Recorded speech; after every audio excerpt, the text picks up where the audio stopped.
It seems like some investors on Wall Street are finally starting to get a little concerned about the current state of markets. This clip posted to CNBC points out that semiconductors underperformed the broader market today, and that is a concern. I think it's a concern from the standpoint of Nvidia is basically the S&P. If Nvidia or big tech sells off, which when Nvidia sells off, big tech tends to sell off as well. When Nvidia rallies, big tech tends to rally. So in that sense, like your 7 top stocks, your Mag 7, if we can call it that, are the S&P 500. And as you've seen, semiconductors underperform today. If that starts a larger trend, then oh boy, markets can have a bit of a rough patch. But also from the standpoint of ASML's earnings today, ASML missed their bookings number by over 55%. That was a complete disaster. In fact, ASML's CEO said, quote, "While there continues to be strong developments and upside potential in AI, other market segments are taking longer to recover. It now appears the recovery is more gradual than previously expected." Now, semiconductors are basically in everything you buy that is an electronic. They're just everywhere. They're unavoidable. So even if AI is strong, semiconductors as a whole being weak is a bad sign for the economy. As some of you guys may or may not know, semiconductors are the most cyclical industry there is. That means when the economy is good, well, semiconductors do good.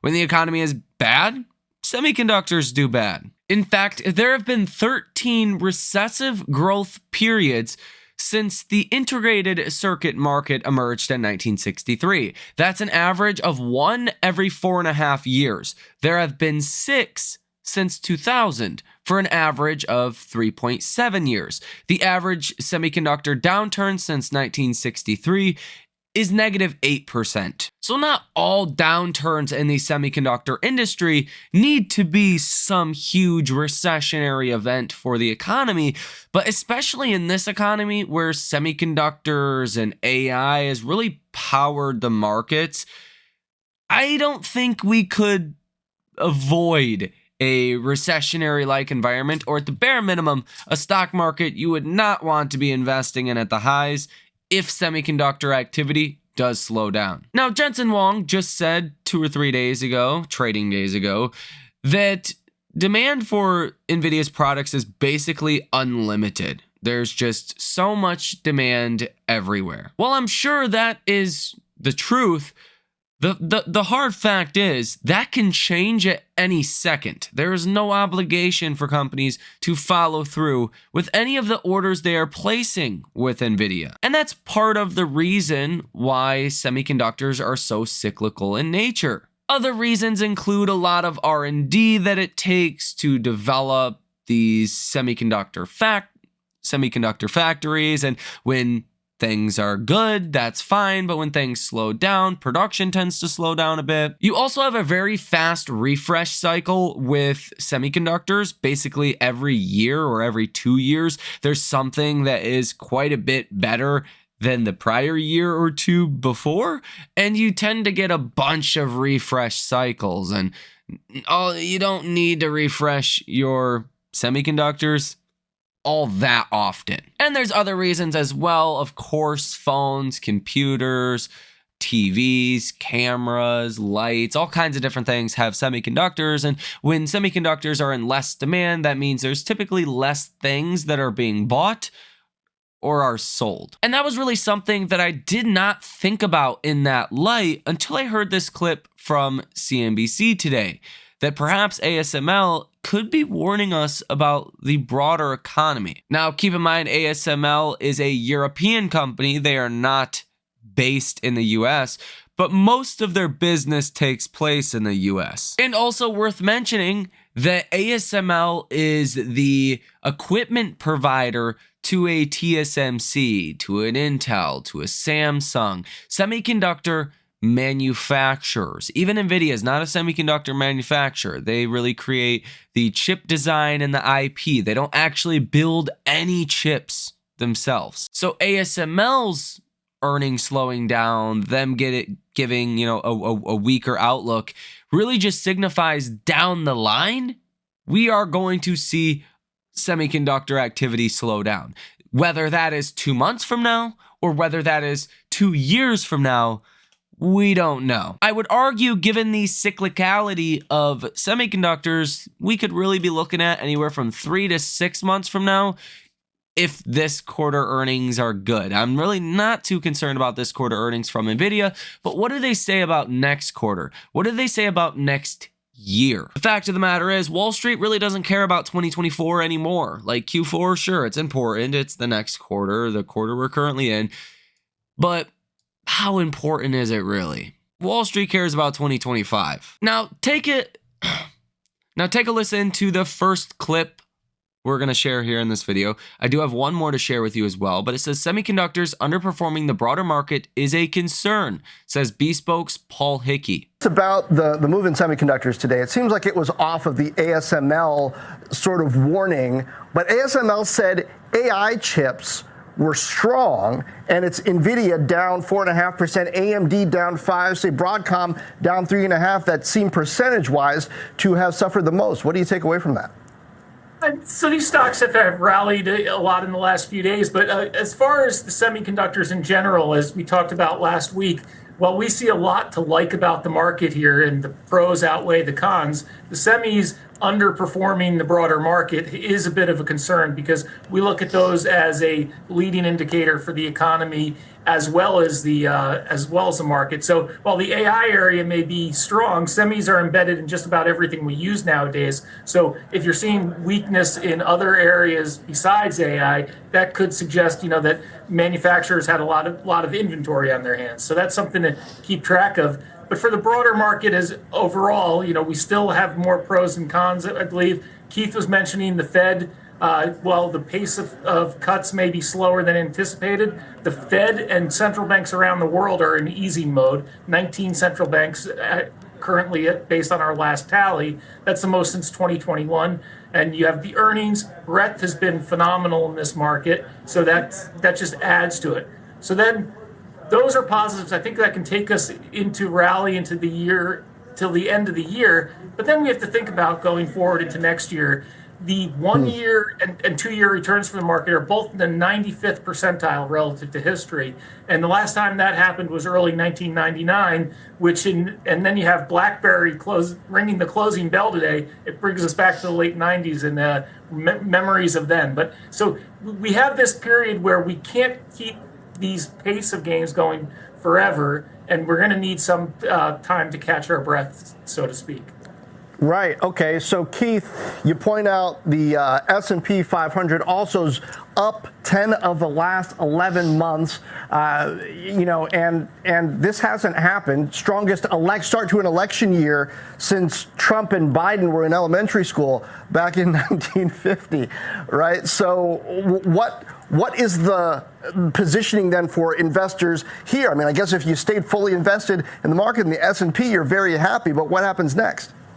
Yeah, well, I still think you should stick with the primary trend, which we think is still higher. I do think we're going to have at least 1 or 2 hiccups before a year end. I mean, we haven't had that October volatility, but we still have 2 months left in this month. And I think there's going to be some uncertainty around the election, how quickly we know about it. So, I think the investors, should be prepared that it's often 2 steps forward, 1 step back. But in general, when you have that, 10 out of 11 months, you have good breadth, as Paul mentioned. Those are all signs typically of a bull market. And then when you look back at historical bull markets, we're up a little bit over 60% historically. Depending on how you measure this, the median bull market's up over 100%. So you will likely moderate as we get deeper into this. And again, maybe short term, you're seeing a little bit some complacency in like the put to call ratios, some sentiment metrics. So again, don't get complacent that there's not going to be any downside. But in general, if you're looking at the next 3, 6 months, 12 months, we still think the primary trend is higher and you want to stick with that. And we all still have an emphasis on equities overall. Okay. Now, what he said at the end there is what I pointed out in the video earlier today. That there is a fair bit of complacency in our markets today. People believing the stocks are going to be great forever, that there's no risk out there, that recession odds are essentially zero. Like, credit spreads are the tightest they've ever been since at least 2007, right before the great financial crisis. That means that from 2007 until today, the markets are deeming today as being the period in time of least risk since then. That's crazy. Okay. 2011, 2012, 2013, 2014, 2015, so on and so forth. All of those years had more risk to the economy than now. That just sounds stupid. That sounds like a joke.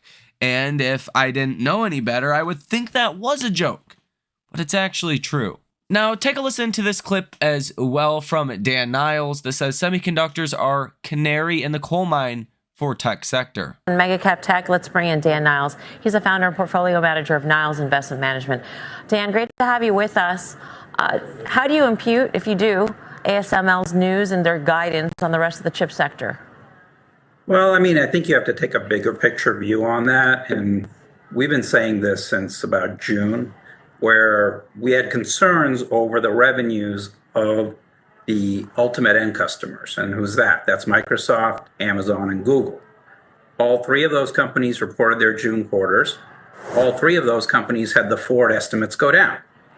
So at a certain point, this starts to back up through the food chain of they're getting their chips from somebody.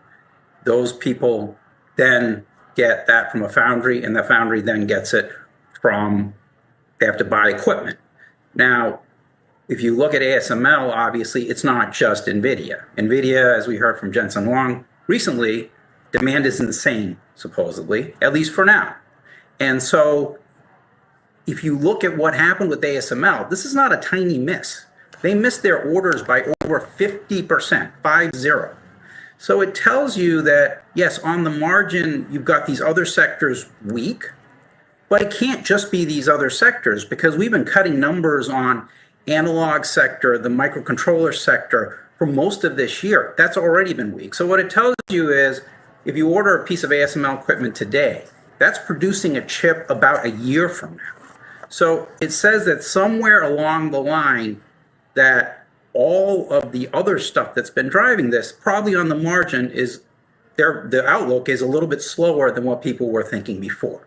It's not a disaster, but when you kind of stick a ruler through something and you say, well, demand's insane and it's going to continue forever, which I think a lot of people are doing, they're forgetting the fact that ultimately you have to generate revenues from all that billions of ASML equipment you're buying. And if it's not generating revenues, then maybe you're thinking, well, my CapEx is up close to 60% for the hyperscalers this year. Maybe next year it's more like 10%. It's not a disaster, but if you're thinking it was going to be up 40, you've got a problem. And I think that's how I'm looking at this in its entirety, because it's clearly not the non-AI stuff alone that has to be doing this, because that hasn't had big forecasts for all of this year. Hey, Dan, I've known you for a long time. Back in 2000, you made a epic contrarian call about what was going on under the hood as far as the .com and a lot of the suppliers that kind of made that all happen. So when you look at this and what's going on right now, euphoria around this trade is very unique because it's very concentrated among, let's say a couple dozen stocks in the public markets. What would be the thing? Like, how many other things other than this ASML would have to kind of pile up for you to make a similar sort of call on this whole secular shift right now, at least in the intermediate term? Well, I mean, again, I've been sort of talking about this for a bit now, really since, June, July, which is I think Nvidia is going to be strong through this year. But when you get into the first half of next year, my belief is unless you see Microsoft or Amazon or Google or some killer app that everybody needs to have show up that generates a ton of revenues, as well as the profit picture is starting to improve, I think you're going to get into the first 6 months of next year and you're going to go through an AI digestion phase. Now, by the way, for the next 6 quarters, consensus is that NVIDIA revenues grow 7 to 11%. But for the next 3 3 months, 6 months, do I think things are probably fine there? Absolutely. But, I think you've seen the front of this AI trade with Microsoft, Google, and Amazon being already weak when they reported back their June quarters. Now you've seen the end of that, which is ASML on the other side, missed by 50% on the order books. And so I think that's what people need to keep in mind, because I'm sure as we go through this earnings season, Nvidia is going to have another beat and raise quarter because they haven't been able to deliver the Blackwell chips that they wanted. So people are going to say, see, I told you the AI trade is fine. But don't forget, we already went through this with COVID, where Nvidia's revenues were down over 20% year over year after all of these same customers digested their COVID spend. Then this thing called, generative AI came along, and revenues went from down over 20% to up 84% at the beginning of 2021. And so I think, getting the time frames confused, but it went up to over 80% during COVID, from down 20 before COVID. And I think you're going to see a same kind of digestion period as we get through to the other side of this. All right, Dan, I'm sorry, I was going to say real quick for lay people, what is a warning sign when NVIDIA reports, if there's any? I would imagine it would come in the form of margins, potentially a deterioration in margins. What would you look for? NVIDIA is going to be the last person to see this. And so for me, I try to look out to the front of the food chain. So I'm going to be you're going to see NVIDIA react when Google, Amazon, and Microsoft report. Microsoft in particular to me is very interesting because if you remember last quarter, they missed their Azure numbers. And by the way, that's where OpenAI feeds through the model for Microsoft. And so if there's another problem there, people are not going to like it. Amazon's the other one because they are the biggest of the hyperscalers. And so I'm going to be watching very closely what AWS has to say, because that's going to be the leading indicator of a problem. NVIDIA, much like after that digestion following the COVID buildup, they didn't see it, and people forget. They pre-announced negatively when they were digesting all that COVID buildup. That's, they're not going to see it because their customers on, the front of this, they just want to get as many chips as they can right now, given the Blackwell chips were already delayed. Although I think it is far too soon to know what's going on with semiconductors, whether ASML was just a one-off report, or if the rest of the semiconductor industry is going to follow suit with also some bad numbers. I doubt Nvidia or AMD are going to have bad numbers to share. Intel's always a toss-up, but I doubt those main and almost end consumer companies are going to have the issue now. The bigger question is the problem starting, first in the food chain, as Dan Niles put it. And I think we'll know more in the next coming weeks as we get more earnings reports. But really, I don't think it matters too much. I think if AI obviously slows down, that's a big problem. But even if AI is okay, even if semiconductors are okay in general, I don't think it matters too much, because I think markets are still mispriced no matter how good AI earnings are. I mean, the markets are very complacent. We have the lowest put to call ratio, meaning there is the lowest amount of puts relative to calls on our markets in many years.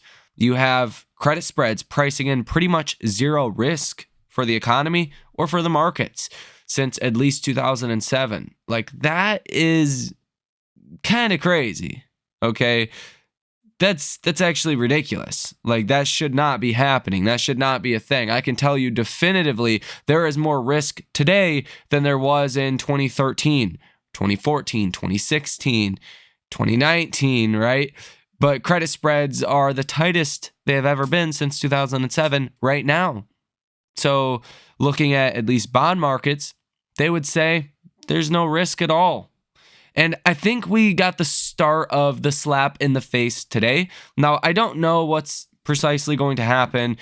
I don't know if we get a correction here or we just come down, kind of trade sideways. But once we do get after the election, post-election, is when I think the economic data may start to come in more accurately. And you may start to see an economy that is on much weaker footing than we think, and not just the economy, but also the labor market. And that's where your growth fears are going to come up again. Recession fears are going to come up again. And depending on how strong it is, we could get a correction. We could get a full-on crash for a period in time. We will have to see. This Thursday, we will get initial jobless claims. So that's really what's going to most likely depend the trajectory of this week. We get those Thursday morning. And then we also get an after hours Thursday Netflix. Now, you get pre-market on Thursday.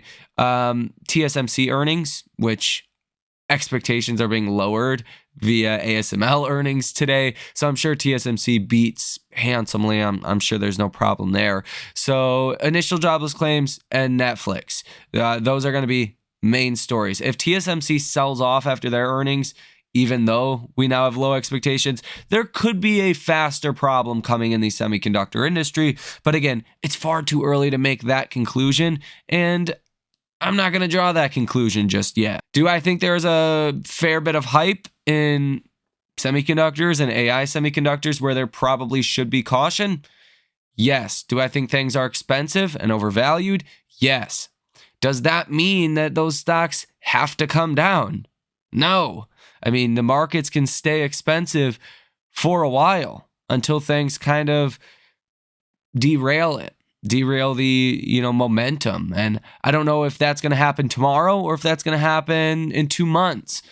But in the relative near-term future, there will be a larger pullback for markets. And I think you want to start positioning for that now.